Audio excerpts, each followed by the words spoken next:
All right, I'm gonna start this off right off the bat, addressing those of you on the interwebs who think that the Nissan GT-R is not a wonderful machine.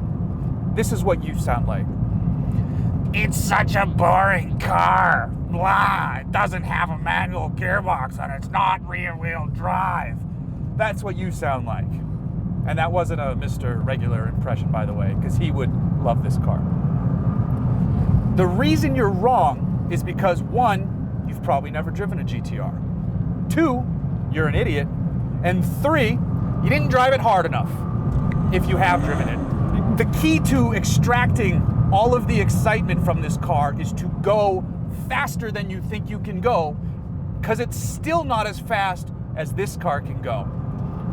I've ridden shotgun in this very car with one of the GT Academy professionals handling this seat, and it was amazing. He was getting it to rotate in corners. He was getting it to do things I didn't think, even I, and I love the GT-R, he was getting it to do things I didn't think this car could do. So maybe I'm an idiot too. I never doubted the car though. This version though isn't your standard GT-R. This is the Nismo one. It's tuned by Nissan Motorsports, hence the name. It costs a lot more, and you get, surprisingly, a lot more. See how that works? Under the hood, you probably have a pretty good idea of what we're dealing with. It is the 3.8 liter V6 with DOS turbos forcing air and making magic.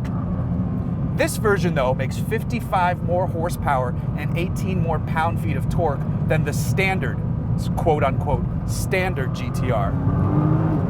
You're running from 0 to 60 in 2.9 seconds, which is more than most of our brains can handle.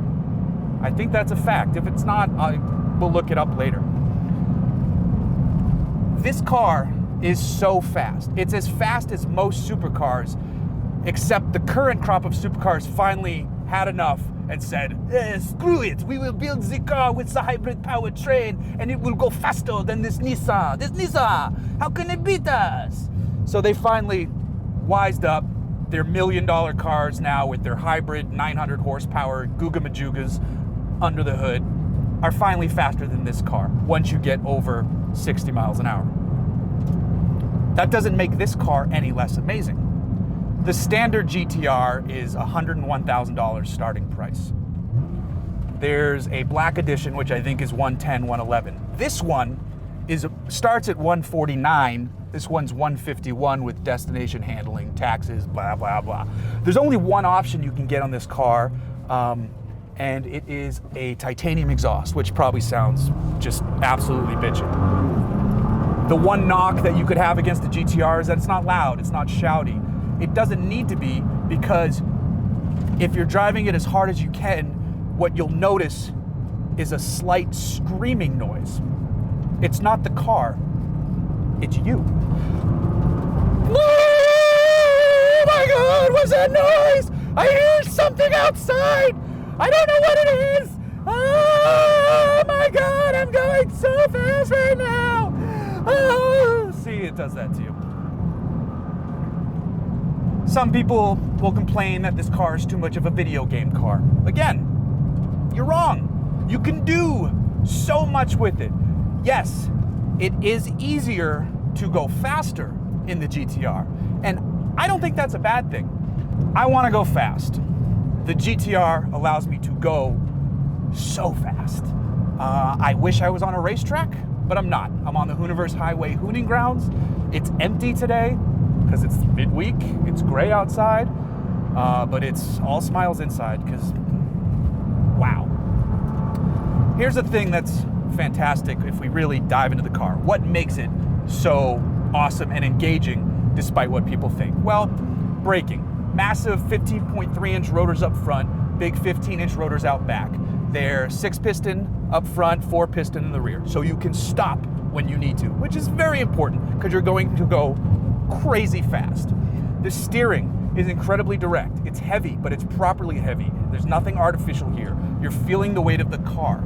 After a day spent driving this thing hard, your arms will be tired, especially if you don't go to the gym as much like me.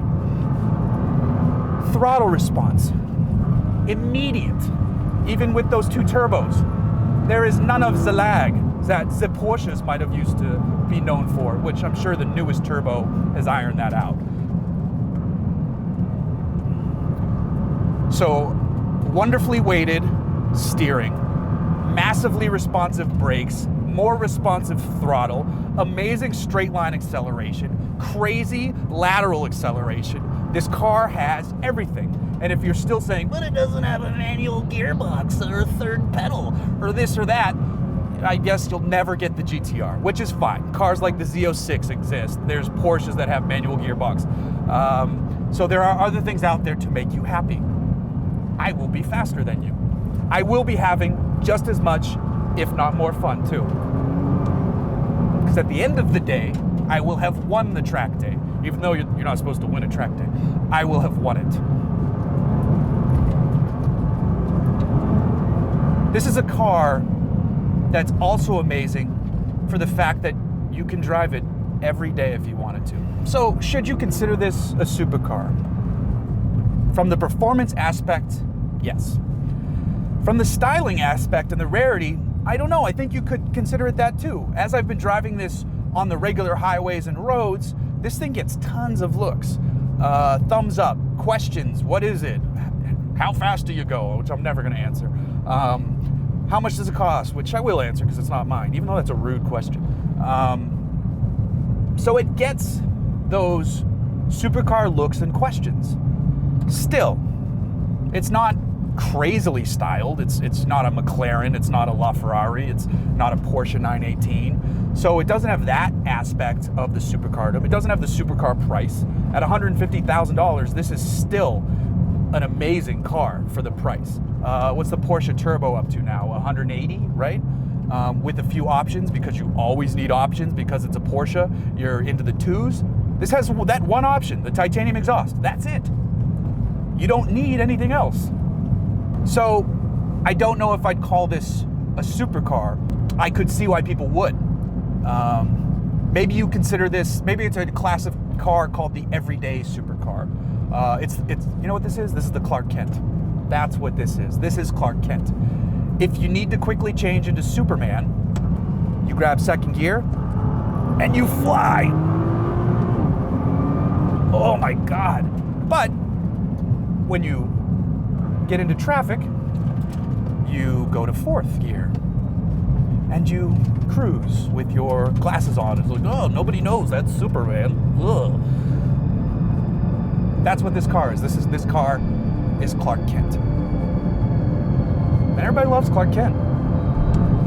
But also everybody loves when he transforms into Superman.